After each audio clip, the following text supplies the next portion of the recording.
time of reading. Today we're reading Harry Potter and the Goblet of Fire. Let's get started! In case you can't tell, I just did a little backflip thingy. Look at Lynch! Here, we're on page 112. Look at Lynch! Harry yelled. For the Iron Seeker had suddenly gone into a dive, and Harry was quite sure that this was no Wronski fight. This was the real thing. He's seen the snitch! Harry shouted. He's seen it! Look at him go! Half of the crowd seemed to have realized what was going to happen. The Irish supporters rose in another great wave of green, screaming their seeker on. But Crumb was on his tail. Harry, how could he see where he was going? Harry had no idea. There were flecks of blood flying through the air behind him, but he was drawing level with Lynch now as the pair of them hurtled toward the ground again. They're going to crash! Shrieked Hermione. They're not, roared Ron. Lynches, said Harry. And he was right. For the second time, Lynch hit the ground with tremendous force and was immediately stampeded by a horde of angry Viola. The snitch! Where's the snitch? Bellowed Charlie along the road. He's got it! Crumb's got it! It's all over! Shouted Harry.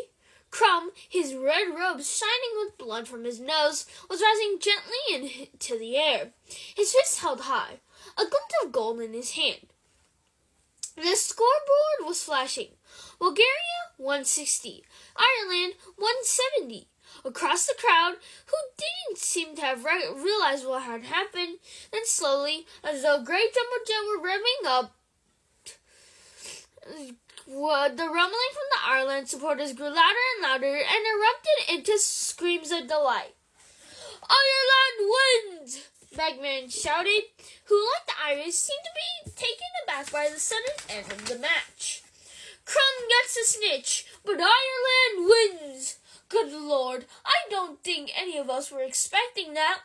What did he catch the snitch for?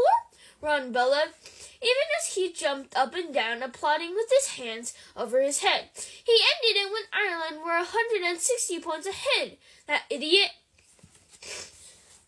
He knew they weren't going to catch up. Harry shouted back over all the noise, also applauding loudly.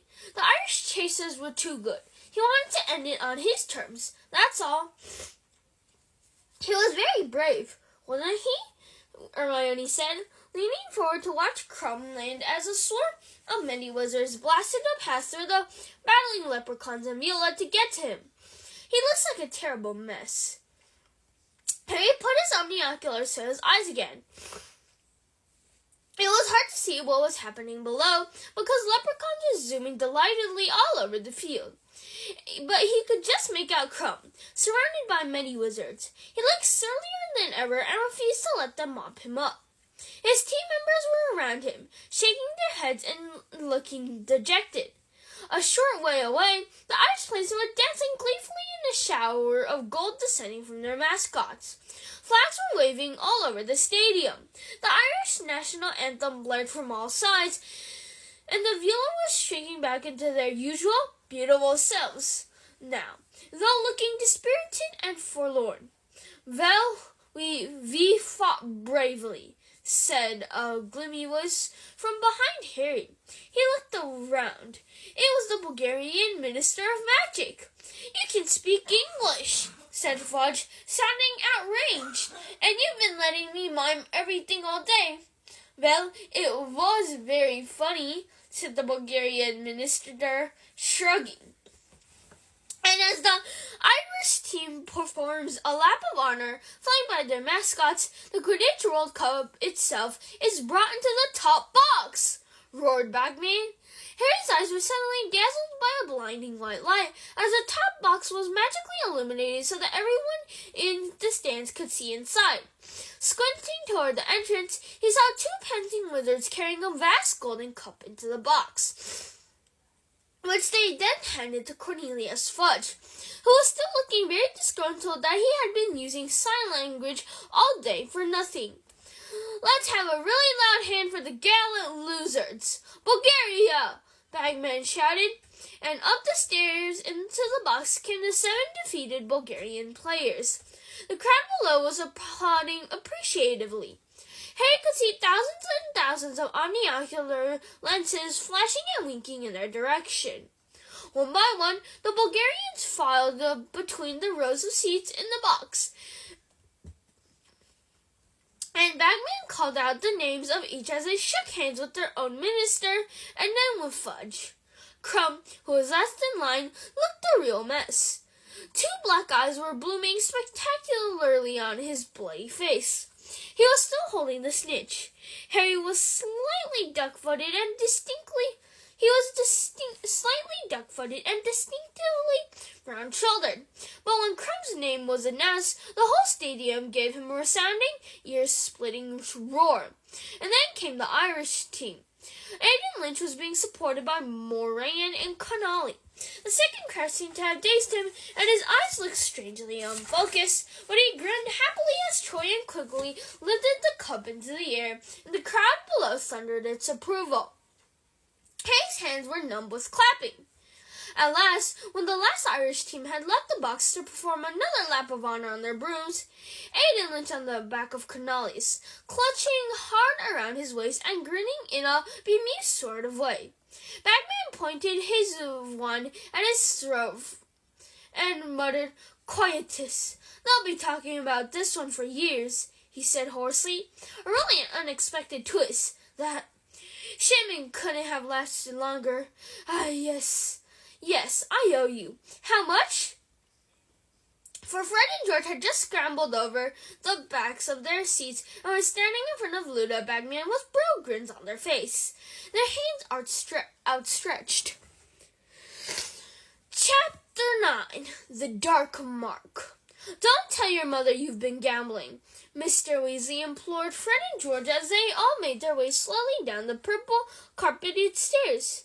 "Don't worry, Dad," said Fred gleefully. "We've got big plans for this money. We don't want it confiscated." Mr. Weasley looked for a moment as though he were going to ask what these big plans were, but seemed to decide, upon reflection, that he did not want to know.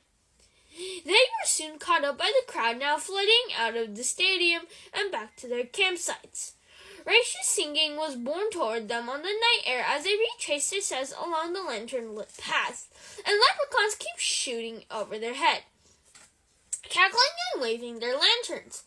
When they finally reached the tents, nobody felt like sleeping at all, and given the level of noise around them, Mr. Weasley agreed that they could all have one last cup of cocoa together before turning in. They were soon arguing enjoyably about the match. Mr. Weasley got drawn into a disagreement about cobbing with Charlie, and it was only when Ginny fell asleep right at the tiny table and spilled her hot chocolate all over the floor that Mr. Weasley called a halt to the verbal replays and insisted that everyone go to bed. Hermione and Ginny went into the next tent, and Harry and the rest of the Weasleys changed into pajamas and clambered into their bunks. From the other side of the campsite, they could still hear much singing and the odd echoing bang. "Oh, I am glad I'm not on duty," muttered Mr. Weasley sleepily. "I wouldn't fancy having to go and tell the Irish they've got to stop celebrating." Harry, who was on the top bunk above Ron, lay staring up at the canvas ceiling of the tent, watching the glow of an occasional leprechaun lantern flying overhead, and picturing again some of Crumb's more spectacular moves. He was itching to get back on his own fireball and try out the Wronski feint. Somehow, Oliver Wood had never managed to convey with all his wriggling diagrams what that move was supposed to look like. Harry saw himself in robes that had his name on the back, and imagined the sensation of hearing 100,000 strong crowd roar as Little Bagman echoed through the stadium, "I give you Potter!" Harry never knew whether or not he had actually dropped off to sleep. His fantasies of flying like Crumb might well have slipped into actual dreams. All he knew was that, quite suddenly, Mr. Weasley was shouting, "Get up! Ron, Harry, come on now! Get up! This is urgent!" Thank you, everyone. That's all for today. Bye. See you tomorrow. Tomorrow we are going to read page 119. Peace out.